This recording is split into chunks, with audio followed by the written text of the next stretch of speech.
The last Saturday in March arrived the way Pacific Northwest spring always did, not with fanfare, but with a quiet lifting of gray, like someone slowly turning up a dimmer switch on the world.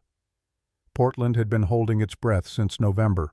5 months of low clouds and rain-slicked streets, and the particular exhaustion that comes from never quite seeing the sun. And then, without announcement, the sky cracked open over the East Hills, and light poured through, and every person in the city who had been waiting without knowing they were waiting felt something loosen in their chest.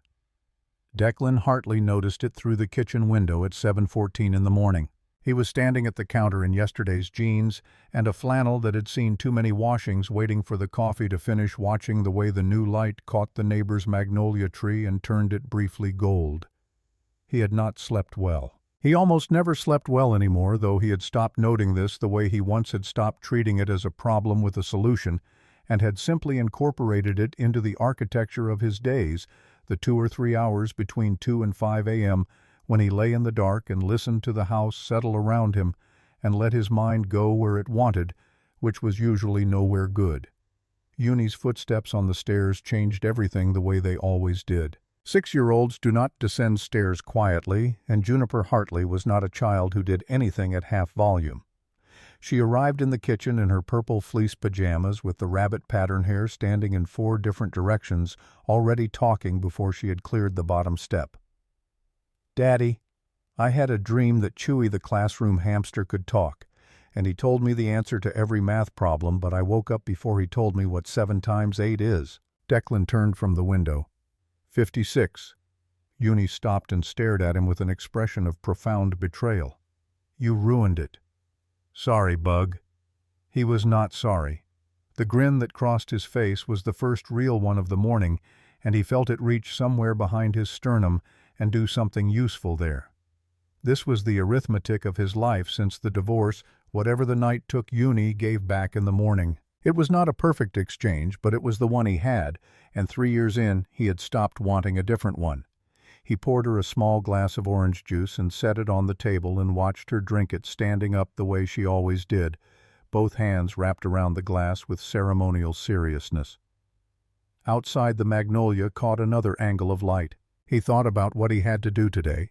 Grocery run 2 stacks of student drawings to comment on before Monday. The leaking faucet in the second bathroom he'd been promising himself he'd fix for 6 weeks, and then he thought about what he actually wanted to do, which was get to the corner cup before the good table by the window got taken. "You know what today is?" he said. Uni set down the empty glass. "Saturday." "What kind of Saturday?" Her face transformed. This was the thing about 6. Joy had not yet learned to hold itself back, had not learned that enthusiasm carried risk, had not learned to be measured. Uni's whole body participated when she was happy, shoulders, eyebrows, hands, the slight rise onto her toes. "Corner cup Saturday," she announced, already turning for the stairs. "I'm getting dressed. I want the hot chocolate with the extra whipped cream. Daddy, don't forget to say extra. "I never forget." "You forgot once." "That was 11 months ago." She was already gone, her footsteps returning up the stairs at twice the speed they had come down, and Declan stood in the quiet kitchen with his coffee and let himself have this 30 seconds of just standing still in the morning light, not planning anything, not solving anything. Just the warm cup and the magnolia and the sound of a small person upstairs making the particular chaos of getting dressed alone. He had read somewhere in one of those first bewildering months after the divorce papers were signed that grief and gratitude could occupy the same moment, that they were not opposites. It had seemed like a fortune cookie then. It did not seem like one now. The corner cup sat on the corner of Burnside and 23rd in a building that had once been a pharmacy and still carried in its high-pressed tin ceiling and wide plank floors the ghost of something older and more permanent than coffee. The owner, a man named Gerald, who had the demeanor of someone who had decided long ago not to be hurried by anything, had kept the original glass display cases along one wall and filled them with pastries instead of patent medicines. And the effect was of walking into a place that had simply always been there and intended to keep being there long after you were gone. Regular customers developed a specific affection for it. the particular warmth of a place that doesn't try to be anything other than what it is. Declan had started coming here 3 years ago in the first weeks after the divorce was finalized, when Sloane had taken her canvases and her spontaneity and her collection of vintage road maps to Seattle, and he had been left alone in the house with a 3-year-old and no road map of his own. He had needed something that felt like a routine before he could build the actual routines, something to organize the formless terror of Saturday mornings. The corner cup had been 4 blocks from the house, and Gerald had poured him a black coffee without being asked twice, and Uni had looked at the glass case of pastries with an expression of pure religious awe, and something had clicked into place that first morning that had stayed clicked every Saturday since. They arrived at 9:15 earlier than usual because Uni had dressed in 7 minutes flat, which was a personal record. The parking lot was already half full, which was the first sign. The second sign was visible through the plate glass windows. Before they even reached the door, every table occupied every chair, taken the particular body heat fog of a packed room beginning to collect at the glass. Portland's first real sunshine in 5 months had pulled everyone out of their apartments and houses and sent them here to this place, and a dozen others like it, all of them carrying the same winter-weary hunger for something warm and communal. Junie assessed the situation through the window with the pragmatic calm of someone accustomed to thinking tactically. "It's very full, Daddy." "I see that." "Are we going to get our table?" Their table, the corner one by the window on the south side where the morning light came in at a low angle that turned everything slightly amber and warm, was occupied by a young couple sharing a laptop, their heads tilted together, unbothered by the chaos around them. "We'll find somewhere," Declan said.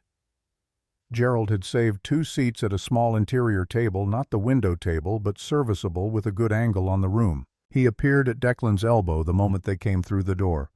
"Corner table's gone, sorry, Dec. These 2 work for you," he gestured. Declan nodded. Gerald was already moving. Uni settled into her chair and immediately swiveled to survey the room with the comprehensive interest of a field researcher. She began her report. "That dog over there is wearing a jacket. That lady has the same hair as Mrs. Fenwick, but I don't think it's Mrs. Fenwick because Mrs. Fenwick doesn't come to Portland. That man has so much coffee he has 3 cups. Daddy, why does someone need 3 cups? Junie. I'm just saying. Declan ordered black coffee, hot chocolate with extra whipped cream, which Gerald received with the dignity the request deserved, and then let Junie's narration wash over him the way you let familiar music play present to it without needing to analyze every note. This was their rhythm, hers and his.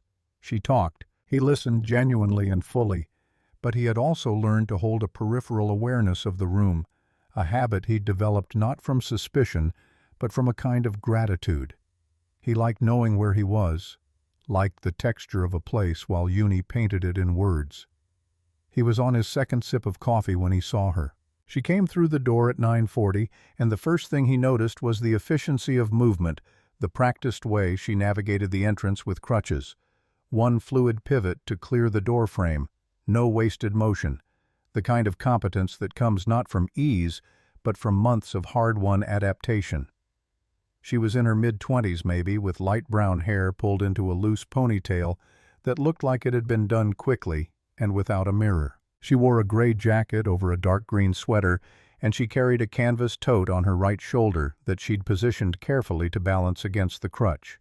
Her left leg ended just below the knee. What held his attention, though, was not any of that.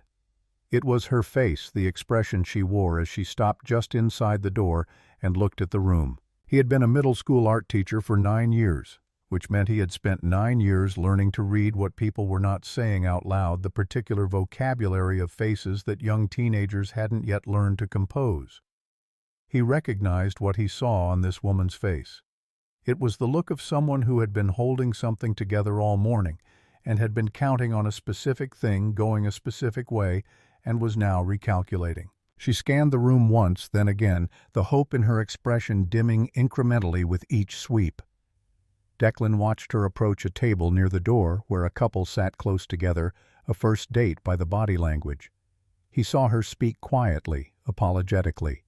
Saw the woman shake her head without looking up. The woman on crutches nodded, murmured something gracious, moved on. The second table, A man surrounded by open textbooks and a laptop and the territorial body language of someone who had claimed the space for the morning. The same quiet request, the same refusal, this one accompanied by a vague gesture at his materials as though the papers had rights of occupancy. She thanked him anyway. By the time she had been turned away from the third table, Uni had stopped her narration and was watching too with the uncomplicated directness of a child who has not yet learned that staring is rude. She was not staring meanly. She was watching with the same focused attention she gave to anything she was trying to understand. The woman with crutches had stopped in the middle of the room now. Not dramatically, she was not the kind of person who made scenes, that much was apparent, but with the particular stillness of someone deciding whether to stay or go. Her chin had dropped slightly. Her right hand gripped the crutch handle in a way that was not casual. And then, as if she felt the weight of eyes, she looked up, and for a moment across the packed and noisy Saturday morning room, her gaze and Declan's met. He did not look away. He was not sure what he communicated in that 2-second window. He hoped it was nothing weird, hoped it read as simple human acknowledgement, but she held his gaze for a beat, and then she straightened slightly, adjusted the strap of her canvas bag, and started moving toward him. "Excuse me." Her voice when she reached their table was quieter than he expected. Not weak, but deliberately measured, the voice of someone who had decided exactly how much of themselves to offer in a public place. "I'm so sorry to bother you. I know this is a strange thing to ask, but would you mind if I shared your table? The café is completely full and I—" She stopped. She looked down at the table for just a moment, and when she looked back up, her eyes were bright with something she was actively choosing not to release. "I really need to be here today. It's important to me. I know that probably sounds odd." Declan was already standing, already pulling out the empty chair across from them. "Of course. Please sit." And then, because it felt like the situation called for names, because names made things human-scaled. "I'm Declan. This is my daughter, Junie." She settled into the chair with the careful deliberateness of someone who had learned exactly how to transfer weight and position crutches in a limited space. She leaned them against the wall beside her with a small, quiet click. When she looked up again, some of the held tension in her face had released, not all of it, but enough to change the quality of her expression from braced to present. "I'm Wren." She looked at them both. Her eyes were reddish at the rim in the way that eyes get when someone has been crying recently and has finished, but the evidence hasn't fully cleared. "Thank you. I asked those other tables first, and it's fine, people have their reasons, but I was starting to think I'd have to leave, and I couldn't. I couldn't do that today." "We're happy to have company," Declan said, and meant it simply without performance. "It gets like this every time there's decent weather." Uni, who had been exercising a restraint that was costing her visibly, leaned forward with both elbows on the table. "We come here every single Saturday. It's our whole tradition. I always get hot chocolate with extra whipped cream. That means 2 extra, not 1 extra. Daddy always remembers, and Daddy gets boring black coffee with nothing in it." She regarded his mug with the expression she reserved for vegetables she didn't prefer. "Do you like hot chocolate?" Something shifted in Wren's face at this, something small and quick. Not quite a smile, but the precursor to one, the way a room looks a half-second before the lights come on. "I love hot chocolate. That sounds exactly right for today." A server appeared. Wren ordered coffee and a croissant. When the server left, Uni, operating on the social theory that momentum was everything, resumed immediately. "I'm in 1st grade and my teacher is Mrs. Garrett, and we have a class hamster named Pretzel because he's the same color and also kind of round, and he escaped during library hour last Tuesday, and Mrs. Garrett had to crawl under the bookshelf to get him, and her shoe came off." Wren listened to this with the quality of attention that Junie got from very few adults, genuine, responsive, tracking the details. She asked follow-up questions. She gasped at the correct moment during the shoe incident. She laughed at the part where Pretzel had apparently emerged from under the bookshelf completely unbothered and sat down next to the shoe as if he had placed it there intentionally. Declan watched this without trying to participate too much. There was something in the way Wren engaged with Uni that was not performance.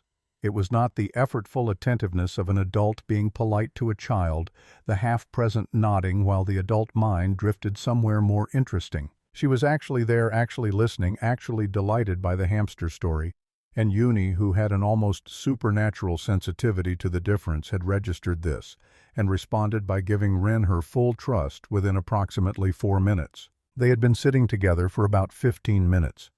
Declan on his second coffee. Uni working through her hot chocolate with methodical whipped cream management. Ren with her hands wrapped around her cup in a way that looked less like warmth-seeking and more like anchoring herself when Ren set the cup down with a deliberateness that signaled something. She looked at both of them. The gratitude in her expression had something beneath it now, something older and heavier that had been there the whole time but had waited. "I want to tell you both something. The reason I needed to be here today specifically." She paused. "Today is my birthday. I'm 23. The effect on Uni was immediate and total. Her eyes went to full diameter, and without a single beat of hesitation, without calculating whether this was appropriate or expected or welcome because she was 6 and had not yet learned to ask those questions, she did the only logical thing. She sang. "Happy birthday to you," she began in the carrying, slightly off-key soprano of a child who believes volume and sincerity are the same thing. "Happy birthday to you." Declan came in on the second line, his voice lower, filling in the gaps, and he watched Ren's face as it happened, watched the moment she understood this was real, that these two strangers were actually singing to her in a crowded coffee shop. No irony, no performance, just the thing itself. A woman at the neighboring table turned at the sound and smiled and added her voice for the last line. An older couple across the room picked it up. The couple with the laptop looked over surprised, and then the man joined in with a kind of bashful enthusiasm, like someone rediscovering something they had forgotten they knew. When it ended, Ren had tears on her face. Not the polite, contained tears of someone managing their emotions in public, real ones moving freely, her breath coming in an unsteady rhythm.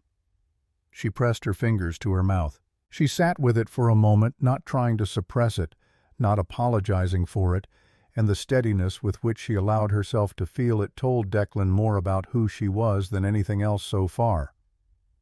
"That was—" she started. She stopped. She wiped her eyes with the back of her hand. "That was the most beautiful thing anyone has done for me in a very long time. Thank you. Both of you." "Everyone needs birthday songs," Junie declared with the absolute conviction of someone announcing a law of physics. Then in the same breath pivoting to logistics, "Daddy, we need to get her a birthday cake. You can't have a birthday without cake, that's basically a rule." Ren was already shaking her head. "Oh no, please, you've already been so kind." But Declan was already looking toward the display case by the counter where Gerald kept the small celebration cakes, single layer, unpretentious, exactly right for an unexpected occasion. He caught Ren's eye. "They make a good chocolate cake here. It's your birthday. Please let us." Something in his voice made it less a question than a statement of simple fact. This is what is happening, and it is not a burden, and you do not need to argue against it. He excused himself and returned a few minutes later carrying a small chocolate cake with vanilla buttercream, a single candle already in place. Gerald, who had seen the singing and had his own ideas about how a Saturday morning should go, had lit the candle himself. A small ripple of recognition moved through the nearby tables as Declan set it down. Someone started the song again, and this time more people joined, and the sound of it filled the corner of the café with the particular warmth of a thing that has become briefly communal strangers, sharing a moment they will probably remember and never tell the full story of. Ren closed her eyes. Her lips moved a wish, silent and private. She blew out the candle. Applause scattered through the room, brief and genuine.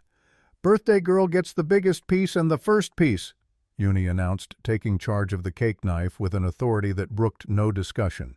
That's the other rule. As they ate, Uni, with the efficient focus she brought to anything she genuinely cared about, Declan watching Ren, in the peripheral way he'd watched the room earlier present without intruding. Something changed in the atmosphere between them, the sweetness of the moment. The unexpectedness of it had worked on the sealed thing in Ren. the way warmth works on cold, stiff metal, slowly then, all at once. She was looking down at her plate when she started speaking, her voice barely above the ambient sound of the cafe. This place. A pause. This was my family's place. Our Saturday morning tradition. Exactly like yours. Declan set his fork down. Wren looked up. Her eyes met his, and he saw in them the thing that had been there since she walked through the door. The thing beneath the held composure and the careful voice and the managed tears. Loss not fresh, but not healed, the kind that has been lived with long enough to become structural load-bearing. Me, my little sister Cora, and our parents. We lived 6 blocks from here. My dad was a firefighter at Station 14. A breath. My mom was a pediatric nurse at Dornbecker. Uni had stopped eating. Children feel the gravity of approaching things before they understand the things themselves. Some antennae tuned to frequencies adults have learned to filter out. She was still watching Wren, her hot chocolate forgotten. We never had much money. Wren's hands were around her coffee cup again, both of them the anchoring grip. But Saturday mornings here, these were the happiest times. Cora always ordered strawberry waffles with extra syrup. My dad told the same terrible jokes every week, and my mom groaned at every single one.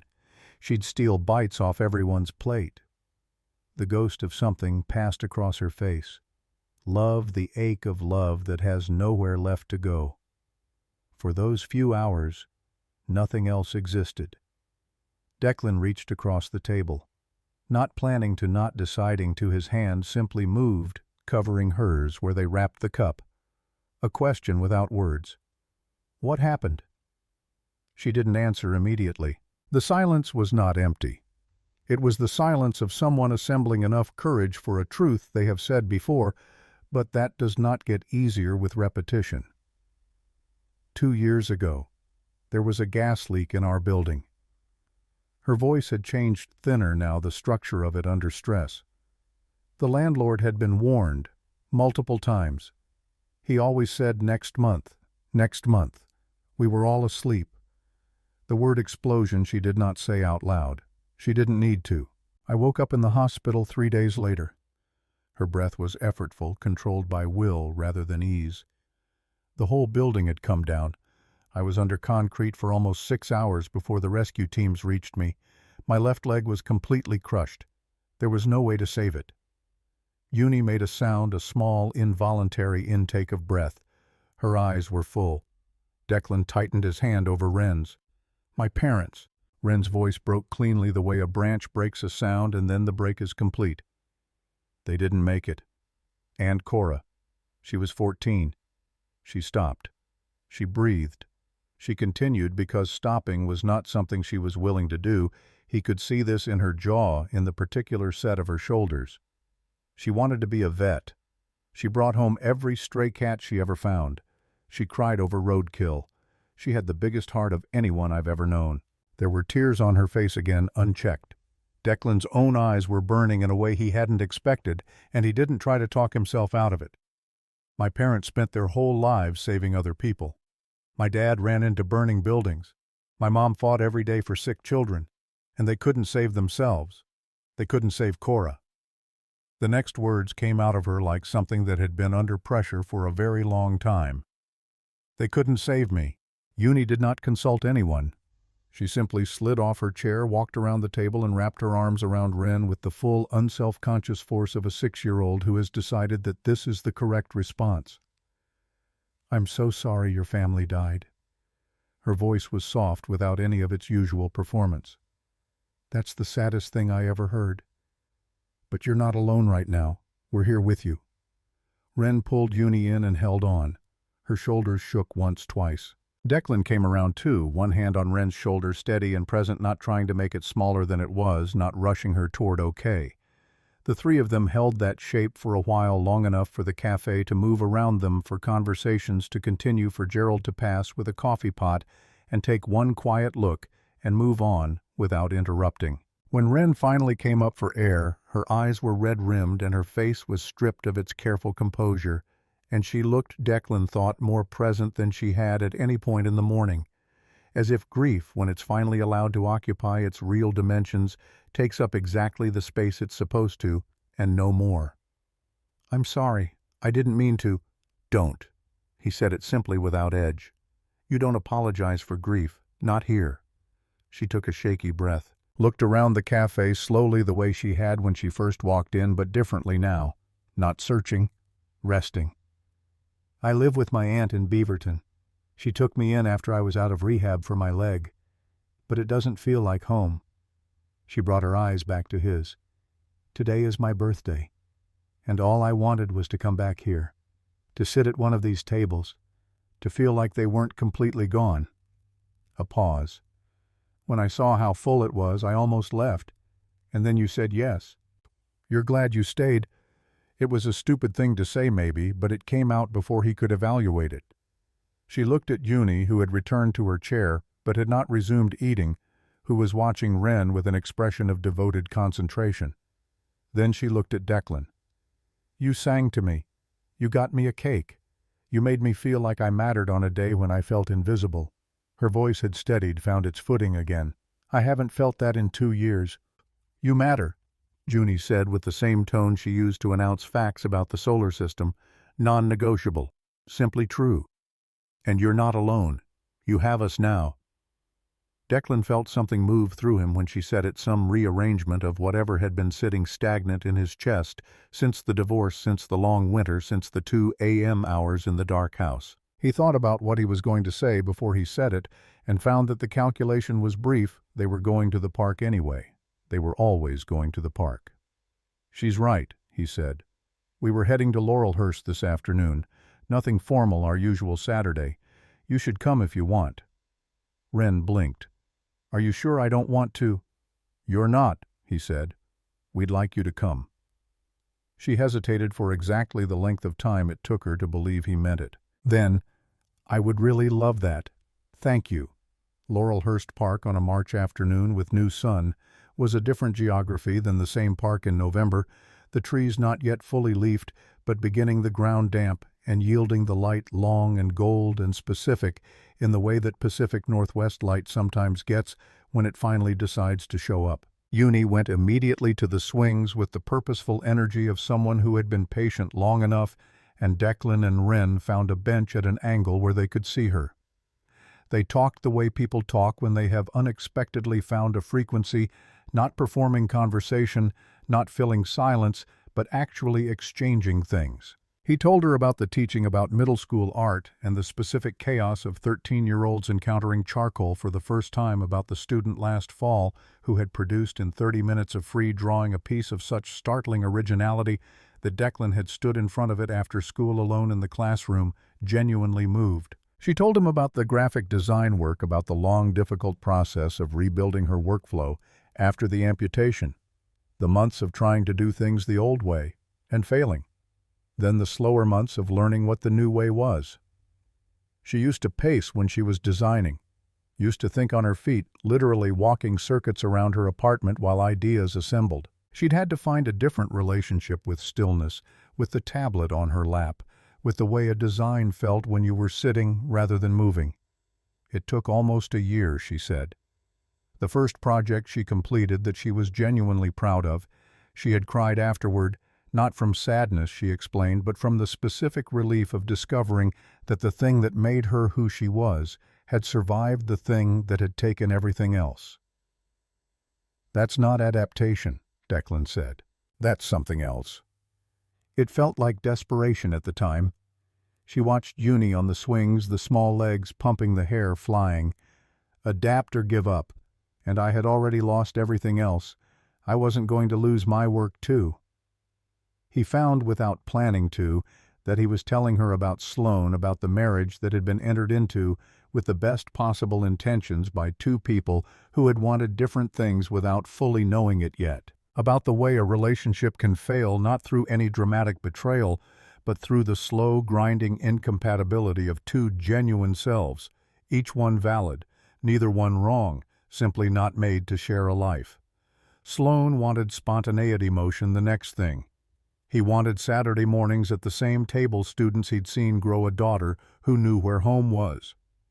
You said it like someone who's made peace with it, Wren observed. Most of the time? He watched Uni hit the top of the swing's arc and shriek with joy. The worst part wasn't anger. We were never really angry. It was the sadness of nothing being anyone's fault. They discovered in the way that people do when real conversation is happening that they shared a preference for bookstores with bad lighting and creaky floors, that they both found the smell of Portland after rain preferable to almost any other sensory experience, that they both had an irrational affection for independent movie theaters showing films that would be forgotten within a year. At one point, Wren said with something careful in her voice, "I've seen you before. At the Corner Cup. Before everything happened, before the accident, I used to go there with my family. You were always at that corner table." He looked at her. "You were always reading something or grading papers or watching the room. I noticed you because you had this quality of being very still in a way that wasn't restless." She paused. "I noticed it because my dad was the same way. He could sit in a full room and be completely quiet in himself. I always thought it was a particular kind of strength." He did not know what to do with this, with the idea that they had inhabited the same space on the same mornings with their respective families before any of this had happened. He sat with it for a moment. "I don't remember seeing you," he admitted, "but I think I was usually pretty focused on Uni." "You were. That's the other thing I noticed."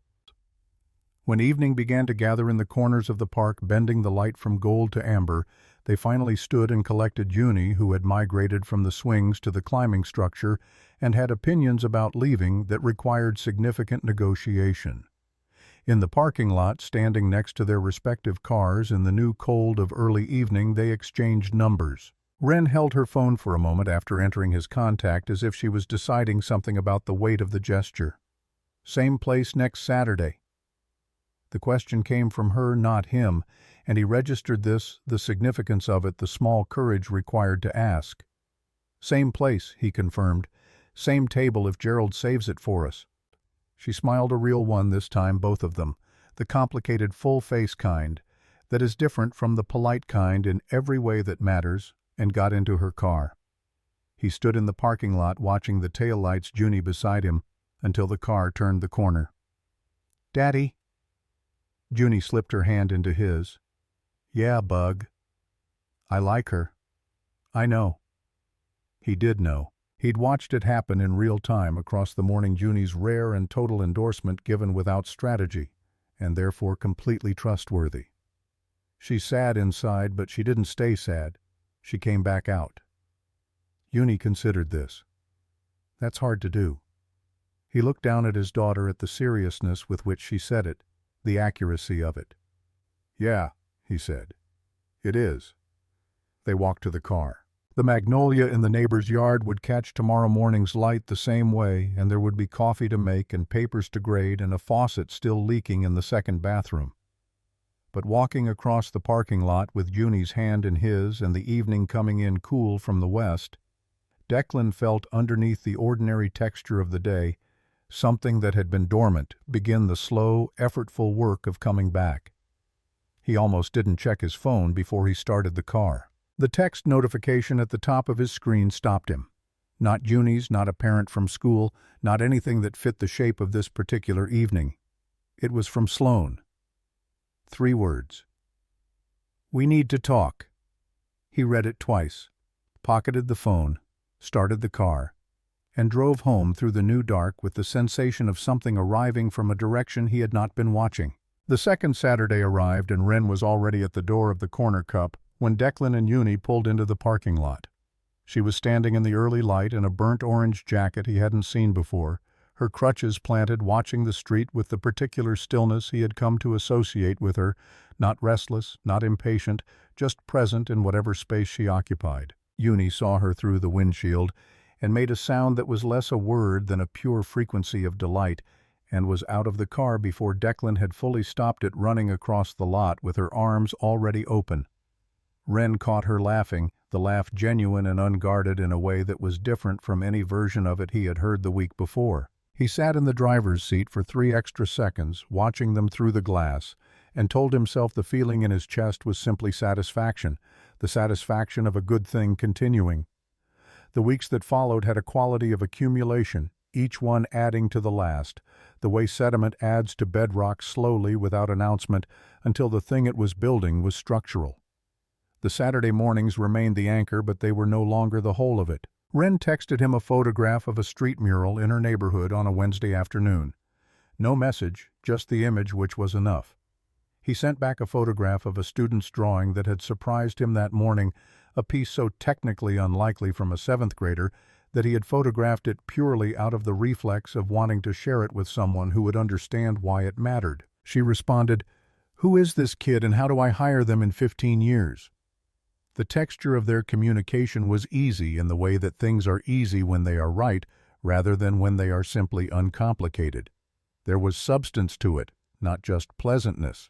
They disagreed about things: the specific movie that had made a particular director's reputation the best route through the Tualatin Valley on a clear afternoon, whether sentimentality in art was a failure of nerve or an underrated form of honesty. Declan held the latter position. Wren held it too, it turned out, but from a different angle, and the conversation they had about it one evening in texts that stretched past midnight was the kind of conversation he had not had with another adult in longer than he wanted to calculate. By the second month, Wren had made a decision that she mentioned to him at the corner cup, with the studied casualness of someone who has rehearsed the announcement several times. She was moving to Portland. Her aunt in Beaverton was supportive, had been urging it, in fact, for months. Wren had found a studio apartment 3 blocks from the corner cup in a building with a freight elevator that made the crutch navigation workable on the 4th floor with a window that faced west toward the hills. Declan's response when she told him was to offer to help move. She told him he didn't have to. He told her he was aware of that. She accepted. He recruited 2 colleagues from the school, Presley, who taught history and owned a truck, and a younger teacher named Ford, who had the particular combination of physical energy and conversational enthusiasm that made him useful at any gathering. And on a Saturday in late May, they carried boxes up 4 flights, while Gerald sent over a bag of coffee and pastries that arrived via a confused DoorDash driver who had clearly not expected to be delivering to a moving crew. By the end of the day, Wren's studio had ceased being a space and had become a place.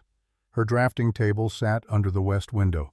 Her family photographs, her parents' Cora, the 4 of them at various ordinary moments, that were now extraordinary by virtue of being the only record that remained, were arranged on the shelf above it, not hidden away, not curated for visitors, simply present the way the dead are most honestly honored. The ease with which she had placed them there visibly and without apology told him something about what 2 years had built in her, the particular architecture of survival.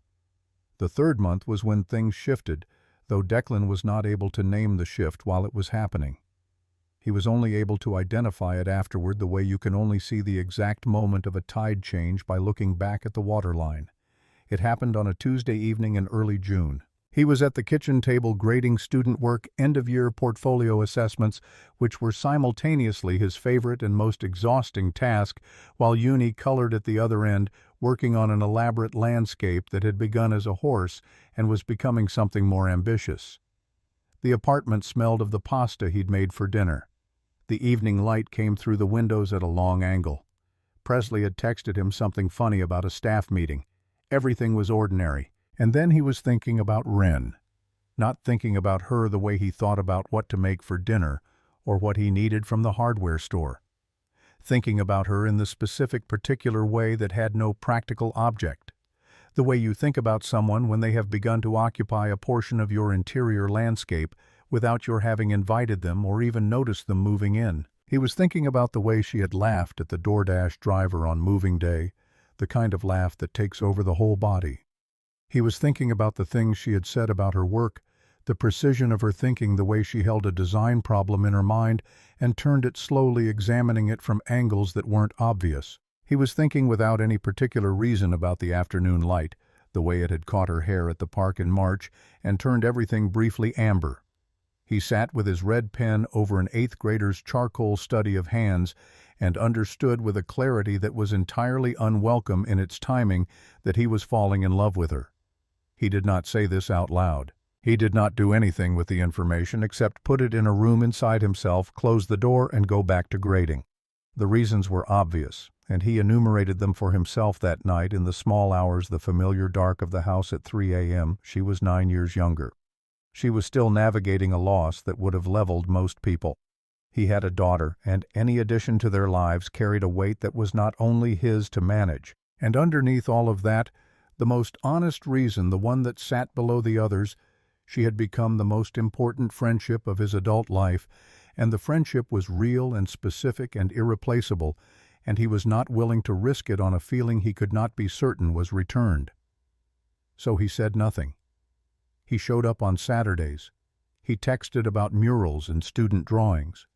He helped her navigate the DoorDash app when she decided she despised cooking. He watched Uni teach Ren to draw horses.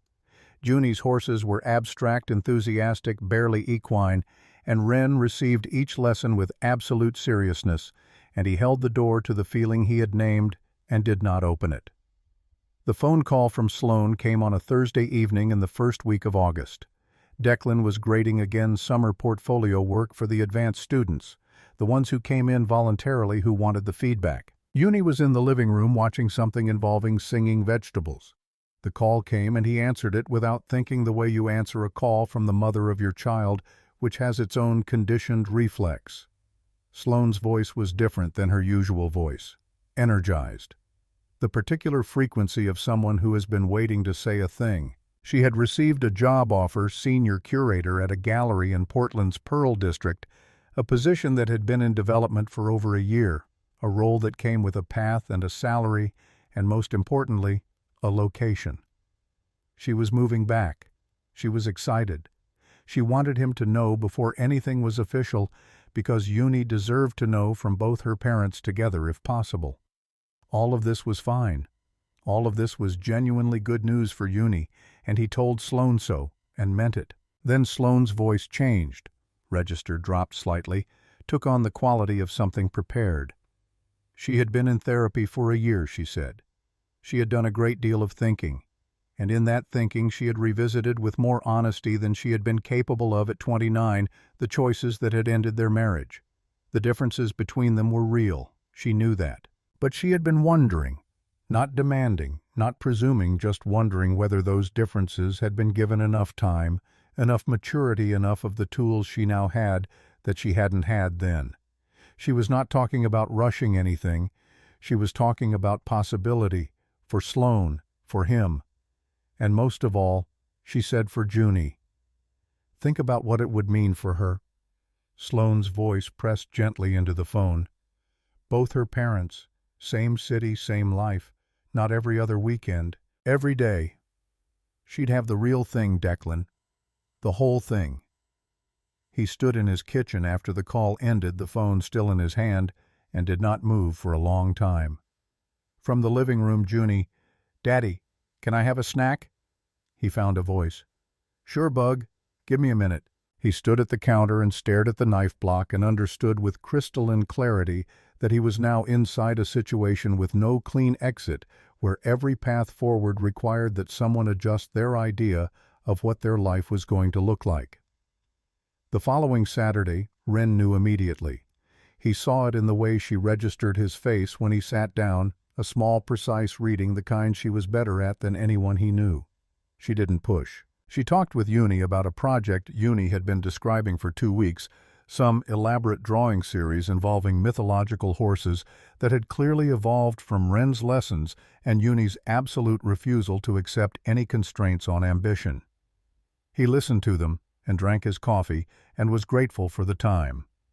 When Uni migrated to inspect the pastry case with the focus of a procurement specialist, Ren looked at him. "What happened? You're somewhere else entirely." He hadn't planned to say it. He said it anyway. "Sloane called. She got a job here. She's moving back to Portland." Ren's expression went through something small and quick, a single frame of something unreadable before it resolved into careful steadiness. "That's good for Junie. She'll get to see her so much more." "Yeah." He turned his coffee cup. "It'll be good for Junie." Ren watched him. "Is there something else?"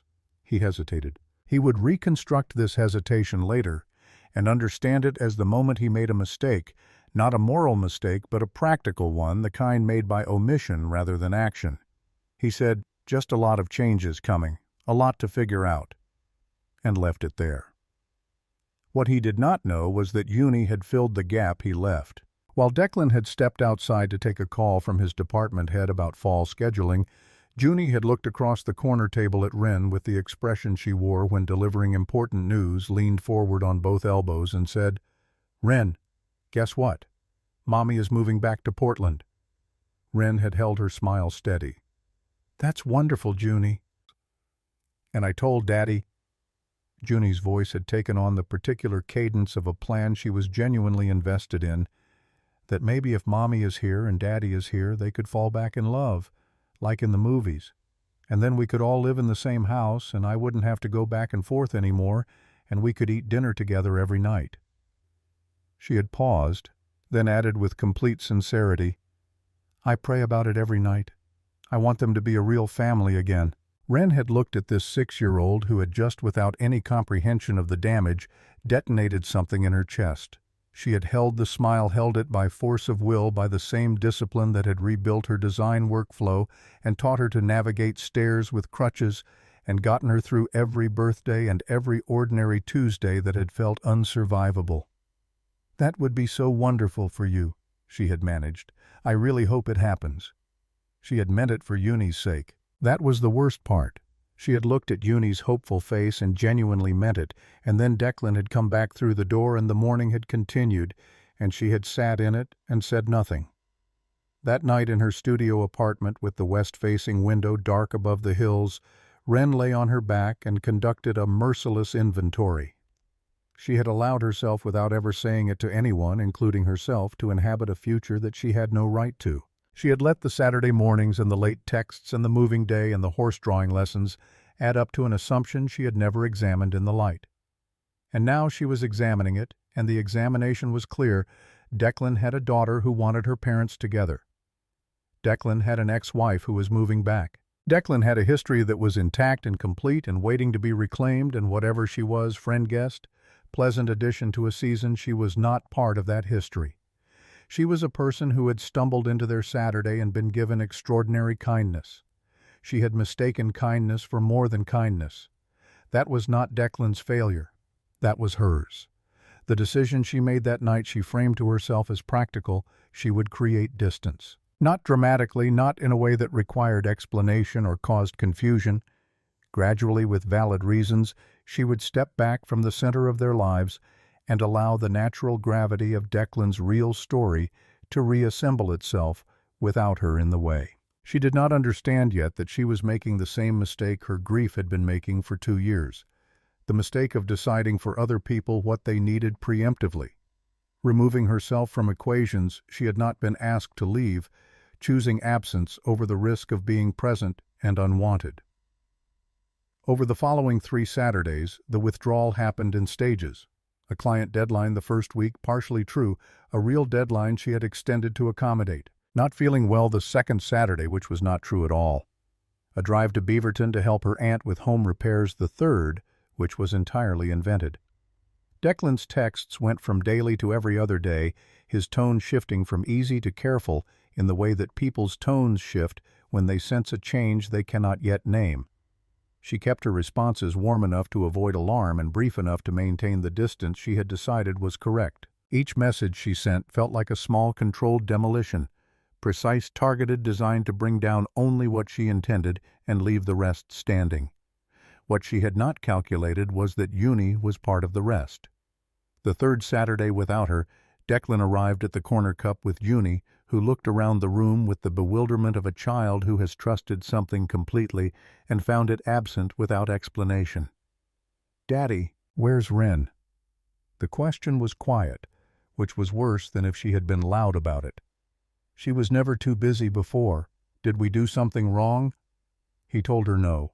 He told himself the same thing and did not entirely believe it. That evening after Junie was asleep, he sat on the couch and constructed the timeline he had been avoiding. Wren's withdrawal had started the week after he mentioned Sloane. Before that, present, constant, easy. after available in decreasing increments reasons that were individually plausible and collectively strange. He texted her, "Did I do something I feel like something changed? I miss you." The response came the next morning, brief and deliberate. "You didn't do anything. I've just been thinking I've been taking up too much of your time with uni. You two need your space, especially with everything changing." He read it 3 times. Imposing. She was describing herself as someone who had been imposing on them. He put his phone down and sat with the specific quality of frustration that comes not from anger, but from the absolute clarity of seeing a thing wrongly constructed, seeing someone you care about applying a logic that is technically coherent and completely false. She had heard about Sloane, and she had done what he now understood was entirely consistent with who she was. She had looked at the geometry of the situation and found the position for herself that cost her the most and asked the least of everyone else. He thought about a morning in April, 6 weeks into their friendship, when she had told him about the first piece of design work she had completed after the accident, the one that had made her cry with relief. She had said, "Adapt or give up," and I had already lost everything else. I wasn't going to lose my work too. He had filed this at the time as strength. He was now reading it differently as the portrait of a person who had so thoroughly accepted loss as the default condition of her life that she had begun to volunteer for it. He thought about her family photographs on the shelf above her drafting table, visible and unapologetic. He thought about the way she had held uni after blowing out the birthday candle with the particular grip of someone holding something they are afraid to need. He thought about the bravery required to walk into a place you have loved and lost and sit down at a table and eat birthday cake with strangers. He understood with a certainty that arrived fully formed where she was and what she was doing and why she was wrong. He grabbed his keys. The drive to her building took 19 minutes. He had arranged for his neighbor, Mrs. Portman, retired reliable Junie's unofficial third grandparent, to listen for Uni on the baby monitor he still kept for exactly these kinds of emergencies. He had not called ahead. He had determined correctly that calling ahead would give Wren time to construct a response that was polite and deflective and kept everything exactly as broken as it currently was. She opened the door in a paint-stained sweatshirt and bare feet, her crutches propped against the wall inside, and the surprise on her face was unguarded in a way he was glad to see. She hadn't had time to prepare the version of herself that kept him at the correct distance. "Declan, what?" She looked past him. The automatic parental alarm. "Is Junie?" "Junie's fine. She's home. We need to talk." He saw the swallow, the recalibration, the decision to step aside. She moved back from the door and he came in. Her apartment at 9 in the evening had the quality of a working space. Paused mid-thought, her tablet on the drafting table, with a design half-built on the screen, colored pencils scattered from what had clearly been a drawing session, the west window dark above the city lights. On the shelf above the drafting table, her family photographs. He looked at them for a brief moment. Her father in his Station 14 gear, her mother in scrubs. Cora with a stray tabby cat she'd apparently been rehabilitating, and then looked at Wren. "You're pulling away because of Sloane." Not a question. She looked at her hands. "Junie told you about wanting us to get back together." Wren sat down on the second-hand couch, and the way she sat, the particular folding inward of someone who has been waiting for a confrontation and is not sure they can hold up through it, struck him not as weakness, but as exhaustion. The exhaustion of someone who has been running a complicated internal operation for 3 weeks and is tired of it. "She's 6 years old, Declan. She wants her family whole.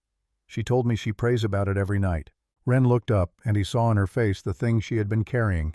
Not indifference, nothing close to indifference. She deserves to have that. Both her parents in the same place choosing each other, you have a chance to give her that. I'm not going to be the reason she doesn't get it.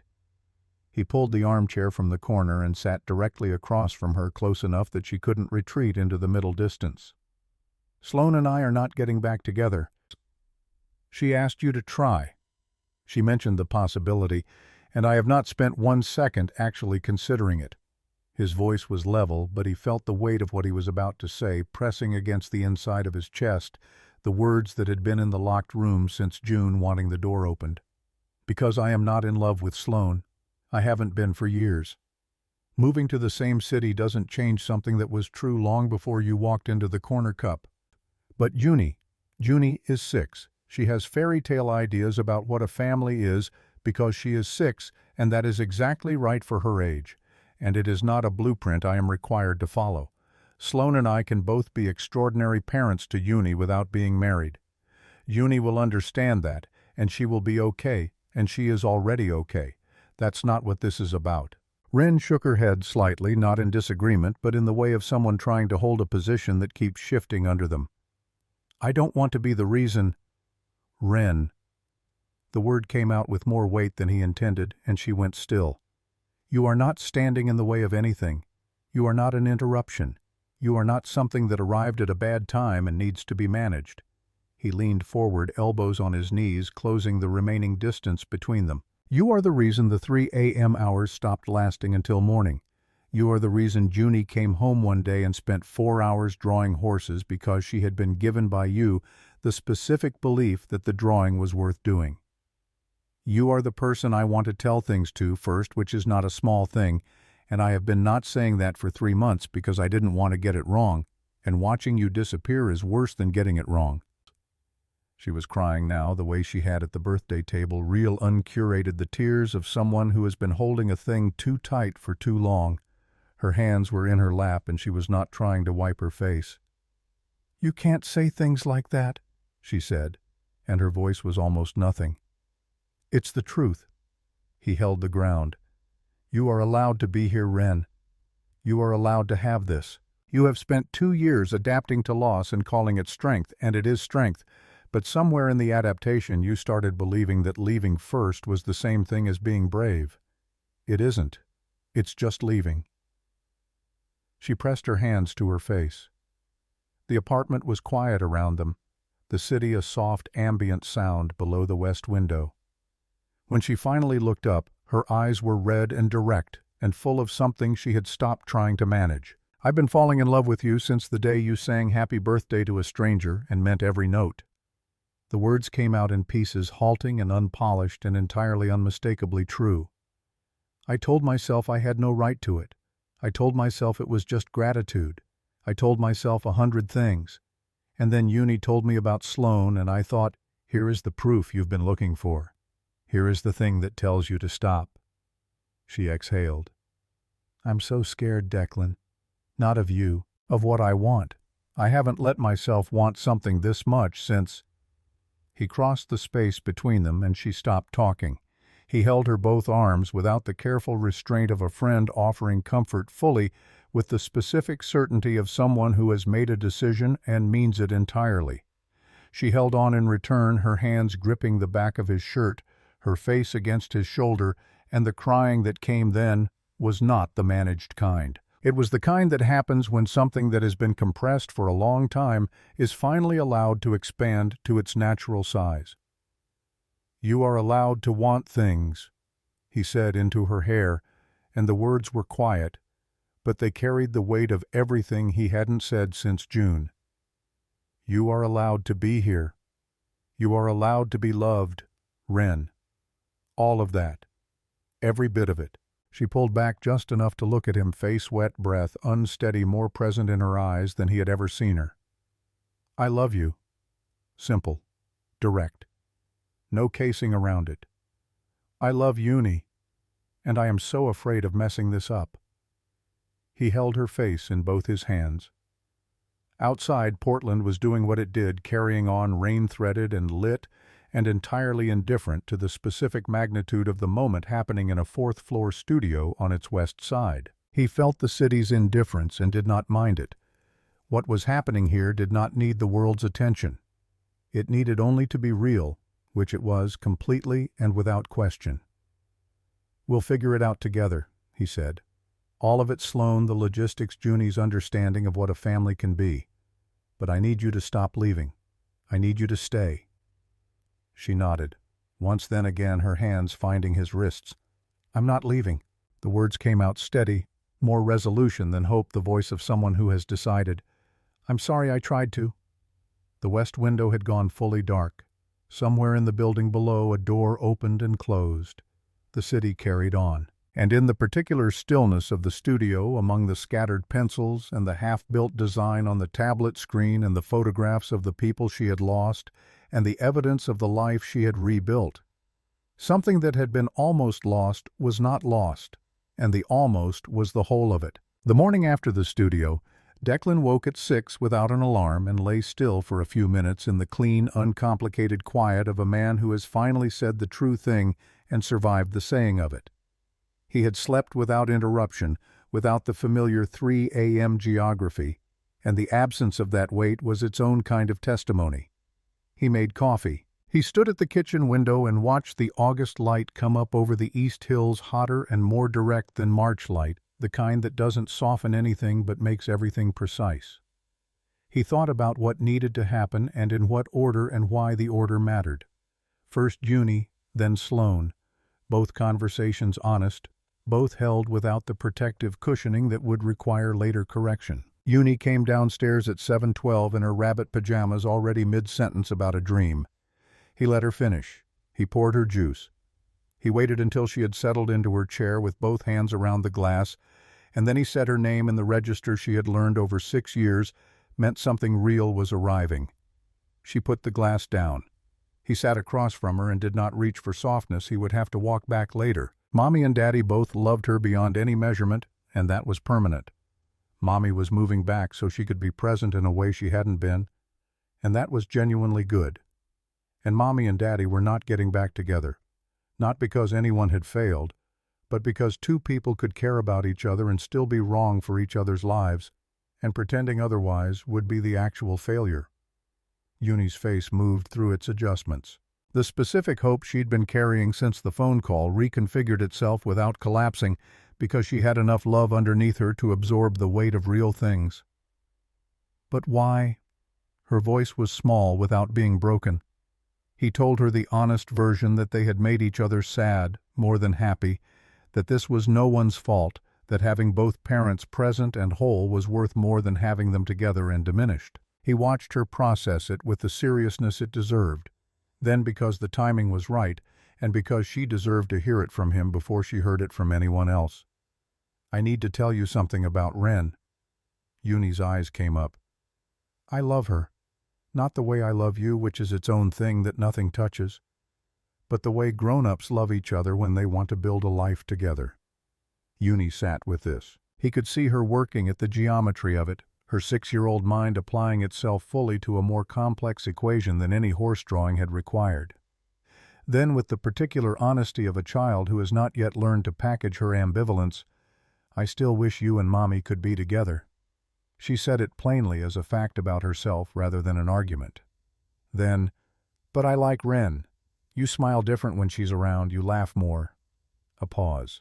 "Can she still come to Saturday coffee?" The thing that moved through him was not relief. It was more specific than that, more dimensional.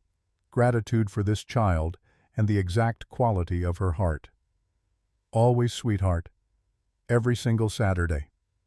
Junie nodded with the gravity of someone closing a chapter they have read completely.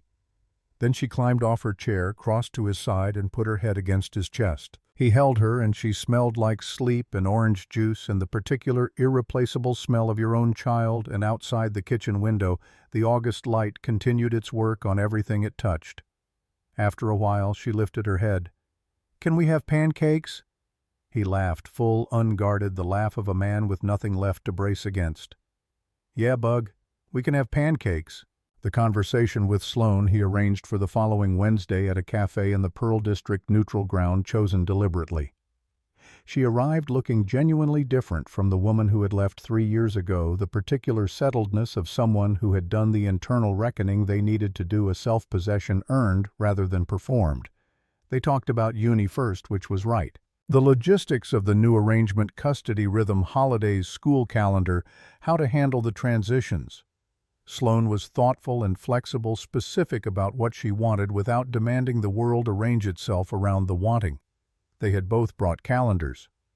By the end of the first coffee, the architecture of something workable was on the table. Then Sloane set her cup down and looked at him with the directness that had always been one of the things he genuinely respected about her. "I want to talk about what I said on the phone." He held her gaze. "Okay."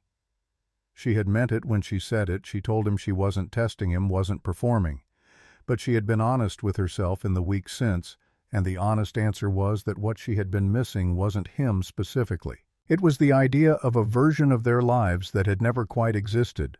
That was a different thing entirely, and she knew the difference now. "Are you happy?" she asked. Actually, not performatively. He thought about the studio apartment, the west-facing window, the way Wren's hands had released his shirt when she finally stopped fighting what was true between them. "Yes," he said. "I am."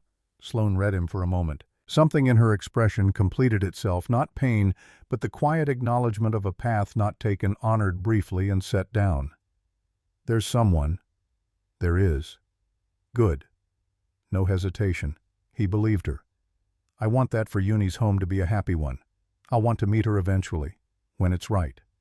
They split the check with the ease of people who have long since stopped keeping score. On the Pearl District sidewalk in the August afternoon, Sloane hugged him, the hug of someone who has arrived at something they can live well with, and walked to her car, and he stood watching her go, and felt cleanly the closing of something that had needed to close before anything else could properly open. Wren and Sloane met 3 weeks later on a Friday evening at the Corner Cup. Sloane was picking Junie up for their first official overnight under the new arrangement. Wren was already at the corner table.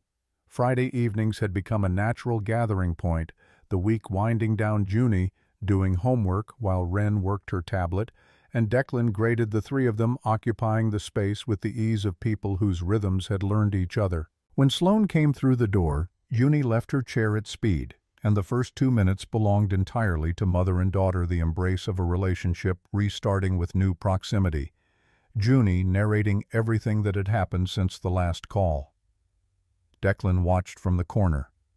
Wren sat still at the table, hands folded on its surface, composed in the way she was composed when something was costing her more than she was showing. Sloane stood, and her eyes found Wren across the café, and she walked over and sat down across from her without ceremony in the direct, unself-conscious way that was entirely her character. The two women read each other with the specific attention of people who understand that a first meeting carries more than its surface weight. Sloane spoke first. "Junie talks about you every single time she calls me.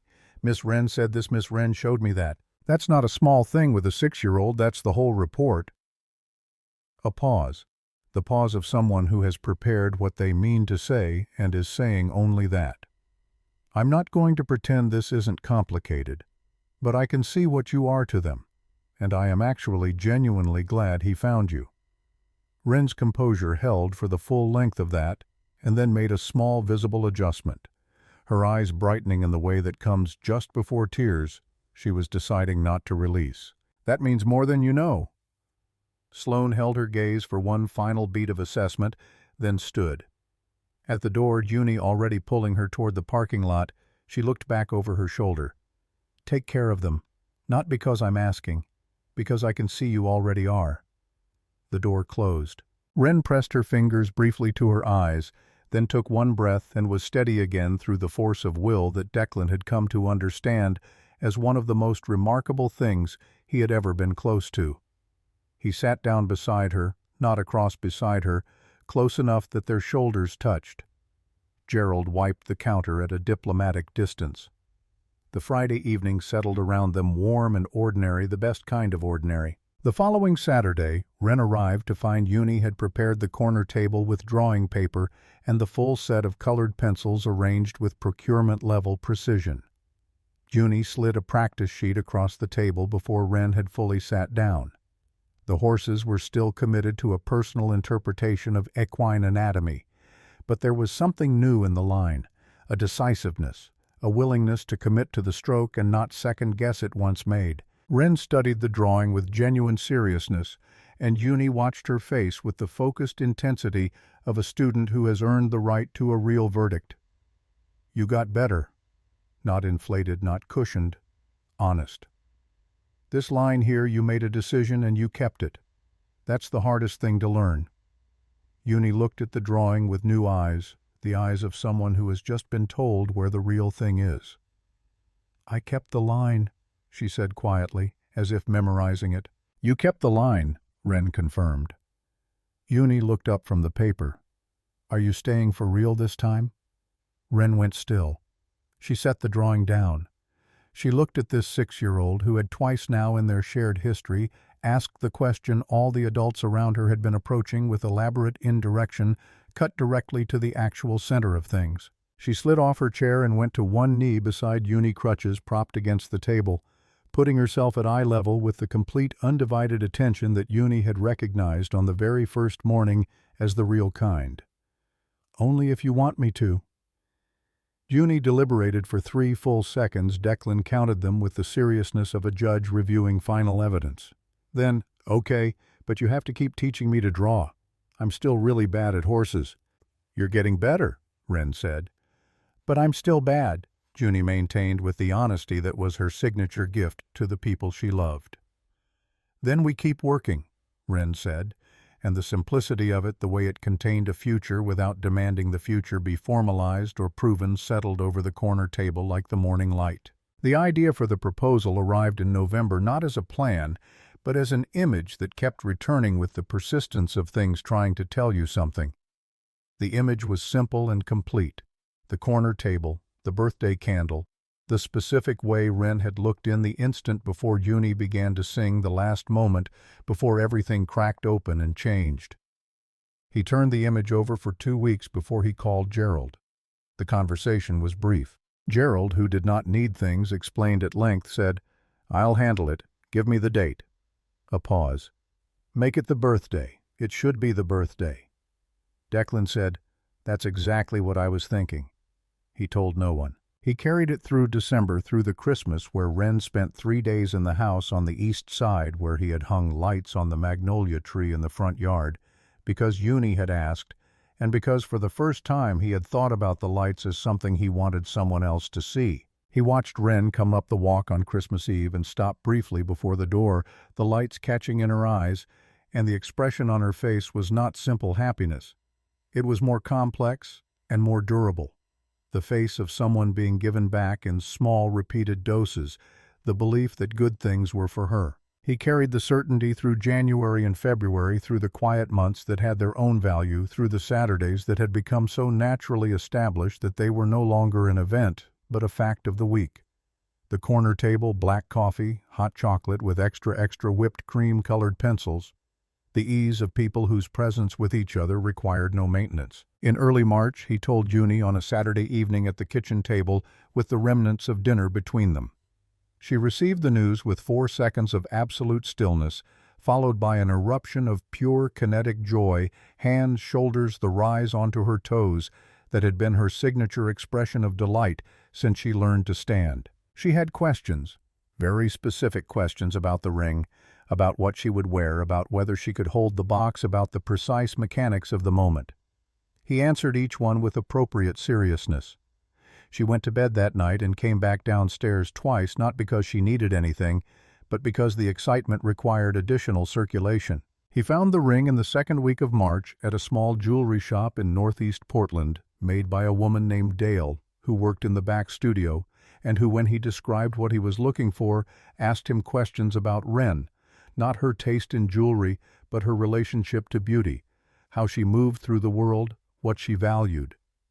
Dale went quiet for a few minutes and came back with something she had made months ago that she had never listed, she said, because it had been waiting. It was a simple band with a small round diamond, nothing ornate, the kind of ring that sits on the hand like it grew there, that doesn't perform itself, but simply is. He held it in the velvet box in the afternoon light coming through the shop's front window and knew it was right with the same certainty he had known everything that had mattered in the last year. The last Saturday of March arrived with the quality of light that carried cellular memory, the same lifting of gray, the same Pacific Northwest spring, deciding without announcement to return. Declan stood at the kitchen window at 7:14 and let himself feel the full dimension of what 12 months had contained. Uni was dressed in 9 minutes in the green dress she had chosen 3 weeks ago for this specific occasion. She checked the velvet box in his jacket pocket twice before they left. In the car, she held herself with an almost preternatural stillness, the physical manifestation of a secret being kept by someone constitutionally opposed to secrets, and he loved her immensely for the effort. Gerald had transformed the corner of the corner cup with a restraint that was exactly right. Small white flowers on the surrounding tables, nothing theatrical. When Declan texted from the parking lot, Gerald responded with one word: ready. Wren was already there at their table, her back to the door, looking out the south window at the March morning. She wore something he hadn't seen before, a deep blue jacket over a cream sweater, her hair down. She held her coffee cup in the two-handed way that was not about warmth but about presence, the way she had of actually being where she was, the quality her father had apparently had, the quality Declan had come to understand as not stillness, but its opposite, a deep-rootedness in the present moment. She heard them and turned, and her face did what it always did when Uni came through the door: immediate, total, the specificity of a love built from horse-drawing lessons and Saturday mornings, and the undefended honesty of a child who had offered her trust freely and had it honored without exception. Uni went to the table and sat down, the model of casual Saturday behavior, the velvet box in her dress pocket, holding herself together with the concentrated will of someone managing a very exciting secret. They ordered. Gerald brought the drinks himself, which he never did. Wren registered this small deviation with a slight narrowing of attention. She was good at noticing when patterns broke, but she let it go. They talked. The café moved around them in its ordinary Saturday way. It was Wren who noticed the stillness first. The room had gone quieter than the ambient noise accounted for the organic hush that spreads through a space when something is about to happen, the human instinct for gathering around significant moments. She looked up from her coffee. She looked at Declan. She looked at Gerald near the counter with his expression of elaborate unconcern, and then she looked at Uni, who had both hands in her lap gripping something, and Wren's face moved through confusion, suspicion, and arrival in the space of 2 seconds. Gerald began to sing. A baritone the regulars had never heard the sound of a man who had been saving something for the right occasion. The nearest table joined immediately, then the next. Then the whole café, the same song, the same corner, 12 months, and an entire world of difference between this candle and the last one. The sound of it rose to the pressed tin ceiling and filled the room with the warmth of strangers choosing without being asked to participate in something real happening at table 7. Wren pressed both hands to her mouth. Her eyes filled. She looked at Declan, and he saw in her face the exact moment she understood not just the proposal, but the wholeness of it, the fact that he had brought her back to the beginning and was handing her the ending at the same time that the circle was closing, not with loss, but with the thing that loss had made possible. When the song finished, the café held its breath. Declan stood. He moved around the table, and Uni was beside him in an instant, producing the velvet box from her dress pocket with the gravity of someone completing the most important mission of her life, holding it at her sternum in both hands. He went to one knee on the wide plank floor at the corner table by the south window in the morning light that came in low and amber, the way it always had, and he took Wren's hand in both of his. Wren Calloway. Her name in his voice in this room carried everything he had not said for the months he had been saying nothing. You walked through that door 1 year ago today, looking for something you had lost. You gave us the bravest thing you had. You asked for a seat, knowing you might be turned away, knowing that asking required hope, and that hope had not been kind to you in a very long time. His voice moved through a register he did not try to correct. You didn't change our Saturdays. You changed the quality of every ordinary day inside and outside of them. You showed Uni that a line once committed to is a real line. You showed me that 3 a.m. is not permanent geography. He held her hand. Will you marry us? Will you take this seat permanently, officially, at every table we ever sit at for the rest of our lives? Wren was crying and laughing in the same breath, both present in her face simultaneously, her free hand still against her mouth, her eyes holding his with the full direct gaze that had been her way of seeing from the very first morning, the gaze of someone who had learned through loss that had no floor, that looking at things completely was the only honest way to have them. She looked at Uni, who was holding the velvet box with absolute steadiness, eyes shining a 6-year-old who had been moving toward this particular morning since the day she slid off a chair and wrapped her arms around a stranger and told her she was not alone. Yes. The word came out broken and certain in equal measure, the way things are when they are completely true. Yes, absolutely yes. The café erupted. Applause from every table, genuine and full. The sound of a room full of strangers who have found themselves present at something real and have chosen to honor it. Gerald allowed himself one visible moment of emotion before turning away, which was entirely in character and entirely right. Junie opened the velvet box. The ring caught the morning light and distributed it in small, clean points. Declan slid it onto Wren's finger, and she looked at it with the expression of someone receiving something they had decided they were not permitted to want, and then she looked up, and that expression gave way to something that had no protective coating left, something full and unguarded and entirely irreversibly hers. She held his face in both hands and kissed him, and Junie made a sound that occupied the precise intersection of delight and mild objection, and the corner cup carried on around them the way places do when they have become the setting for the best possible version of the story they were always part of. Gerald set a small chocolate cake on the table, vanilla buttercream, a single candle already lit. He said nothing.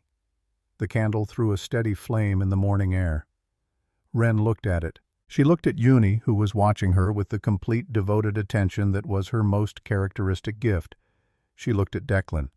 And then she closed her eyes and made a wish not for anything she did not already have, but in the particular gratitude of someone who knows exactly what they almost did not allow themselves. She blew out the candle. They married 6 months later on a Saturday morning in late September at the Corner Cup, which Gerald had closed for the occasion with the practicality of a man who had already decided this was what the space was for. White flowers on the tables, string lights along the pressed tin ceiling, the wide plank floors swept clean and holding the particular warmth of a place that has absorbed years of people's ordinary joy and is now being asked to hold something above ordinary. Sloane sat in the front row. She had come alone, and she was present in the way that people are present when they have genuinely arrived at peace with the shape of their life, not performing contentment, simply inhabiting it. She cried during the vows with the unself-consciousness of someone who has stopped managing how they appear to rooms, which was Declan thought the truest sign of how much she had changed. Junie was the flower girl in the green dress distributing petals with an interpretive generosity that bore no relationship to any designated path, announcing to every guest within range that she had always known from the very first Saturday, which everyone agreed was entirely credible and entirely her. When it was Wren's turn, she held his hands and looked at him with the steadiness of someone who is chosen completely and without remainder, and spoke in the voice she used when she meant something past the reach of revision. I came here looking for what I lost. I sat down at this table hoping to borrow a few hours of someone else's warmth because I had run out of my own. Her breath moved through something and came out steady. You didn't lend me warmth. You gave me a fire I could keep. You and Junie didn't save me. I want to be clear about that because I did the saving, the hard, grinding daily work of it, and I'm not going to minimize that work by giving it to someone else. A pause that held everything she had built in 2 years. But you gave me the reason to believe the saving was worth doing, and that is not a small thing. That is, in fact, everything. She looked at Junie, who was standing beside them in a state of barely contained emotional overflow. I promise to love you both with everything I have rebuilt and everything I am still building, and I promise to keep the line. Junie's composure, which had been holding by a thread, released completely. She cried with the same wholehearted totality she brought to every experience, making no attempt to manage it, which was correct and beautiful and entirely herself. Declan kept his vows to what was essential, because everything that needed to be said at length had been said at length on the night he had driven to her studio with his keys and his certainty and the simple refusal to let her disappear. You asked if you could share our table. That was the bravest question I have ever heard anyone ask. The answer was yes. It has always been yes. It will always be yes. When they kissed, Gerald began the song. He started it alone, the baritone that the regulars had come to know, and the room joined in the way it had joined in twice before at this corner table, fully and perfectly, with the complete commitment of people who understand that some songs only mean what they mean when everyone sings them together. The sound rose to the ceiling and went out through the windows into the late September morning, into the Portland Street where the magnolia on the corner had begun losing its leaves in the gradual, undramatic way that beautiful things complete their cycles. Eunice, standing between her parents and the woman who had become the newest definition of her family, reached up and took both of their hands. At the same time, Declan's on her left, Wren's on her right, and held on with the full strength of a 6-year-old who understands in the way children understand. The most important things, that this is the moment, that this is the thing worth holding on to, that everything that comes after will be measured against the warmth of this particular morning in this particular room. Outside, Portland carried on. The street ran its Saturday business, unhurried and ordinary, indifferent in the way cities are when the things that matter most are happening in corners and at tables and in the quiet spaces between people who have chosen each other with open eyes. And at table 7 of the Corner Cup, in the building that had always been there and intended to keep being there, a woman who had walked through a door 1 year ago looking for ghosts had found in the most unlikely arithmetic of grief and grace that the living can be a kind of home, too, that the table you were almost too afraid to ask for can turn out to be the one that had your name on it all along.